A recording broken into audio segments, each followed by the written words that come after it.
So I love the movie. I didn't know about Ferrante before the movie, so I definitely want to read a lot of her work now. And I know Yeah. it's coming to HBO as an adaptation pretty soon. The first question I wanted to ask you about was how you were first introduced to her, like as a writer. Well, I think that the first time I heard about Ferrante, it was obviously because of the movie made by Mario Martone, an Italian director. That in English is the first book by Elena Ferrante, and it's The Trouble of, or when in Italian it has a different meaning. It's L'amore molesto. It's more. There is a slight difference between the English translation and then. But that book I haven't read it, so I watched Right. before the movie. And then about 2 years, some years later, an ex-girlfriend of mine made me as a gift this book that is Days of Abandonment. That is Hmm. Elena Ferrante's second book, and that was my first encounter with Ferrante. And that was pretty funny, the situation, because my ex-girlfriend told me while she was thinking about leaving me, I think you have to read this book because you can get some information about the female universe that you will Right. need maybe in the future. And so that Right. was pretty fun. Yeah. And what was your first reaction to that book and into Ferrante's Yeah. work? When I read Days of Abandonment, I was totally engulfed by the the amount of pain and torment that this main character was living with and was trying to wash off from her. Because it's basically a very simple story of an abandonment. This Right. man this husband who decides to leave this middle-aged woman for a very young girl, and it's all about the psychological aspects of the abandonment and Yeah. how to deal with that. And so it was a way of really staying together with this character and understanding, I think, much better the how how women think Right. and how women behave in these particular and painful situation and moments. So Right. it was really a huge touch with her. Yeah, and you focus a lot in the movie about Ferrante as the feminist writer that she is.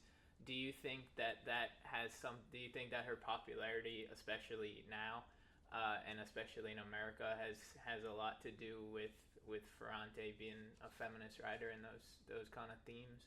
Yeah, absolutely. Even if I don't think that she does it on purpose. I Right. mean, she doesn't construct and build any of her books or any of her characters, trying to expose ideologically first Mm-hmm. the feminist topics and issues. Right. She does it because maybe it's her origins, Right. and she has to. I think that her writing is very therapeutical, first to her and then to the readers. I mean, because Yeah. through her books and through her characters, through the narrative arc of and journeys that her characters have to pass, you can get a lot about yourself as well, even if you're not a female, if you're not a woman living in those years and so on, Right.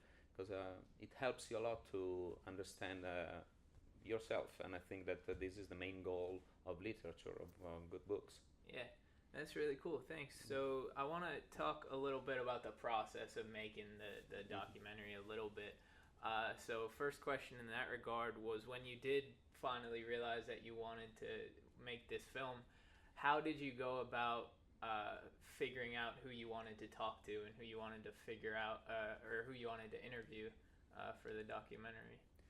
Well, I think that everything started in a very peculiar moment in which, in Italy especially, we were bombed by Elena Ferrante, but from a very brutal point of view. I mean, all the newspapers and magazines and reviews were only focusing on her identity. Right. And I asked myself, I mean, if is this good or bad? I think it's bad. I don't see any clue to put your nose in those stuff. It's her decision. Why don't we respect that? And then I started to collect some ideas, and since I knew I wanted to make a documentary in exploring some reasons, the premises of this big pact, this big deal that Elena Ferrante has made with many readers all over the world, I decided to pick up those especially writers or some other characters who would help to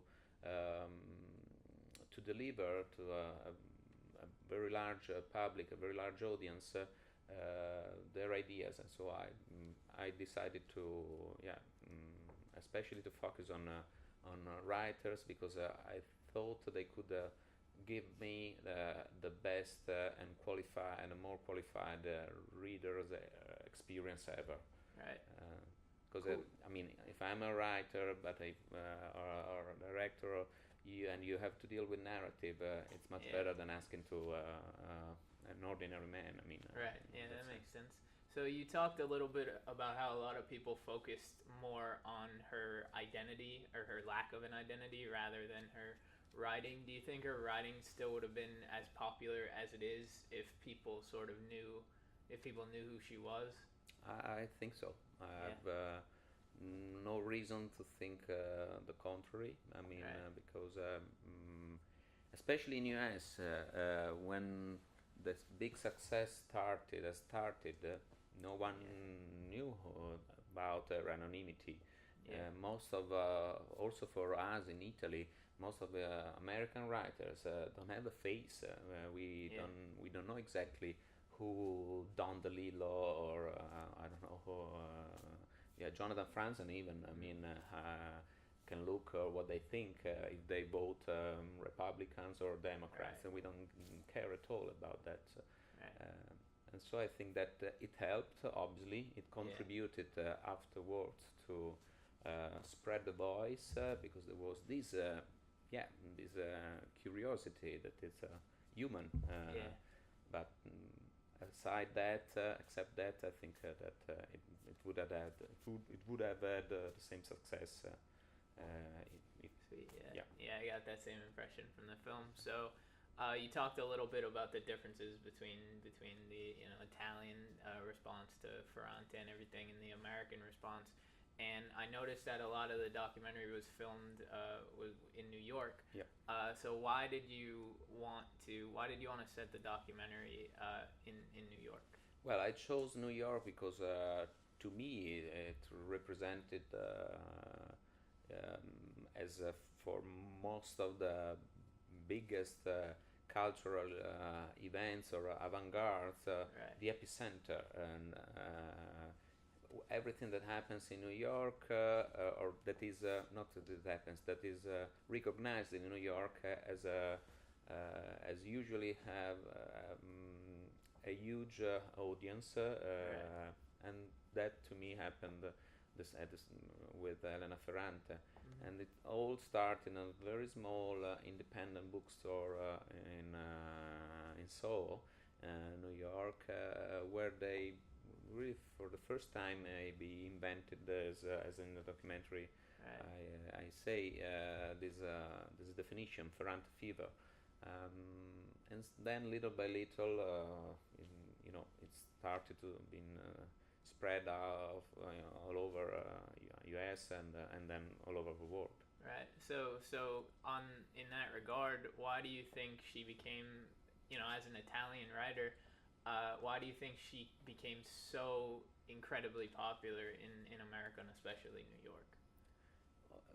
I think because she was able through her characters and through the narrative techniques she has adopted in her books, and especially in the Neapolitan quartet, she was able to find a way to for everyone, and it is find out a universality language Right. and a universality of feelings, and even if the narrative device can sound very abused somehow.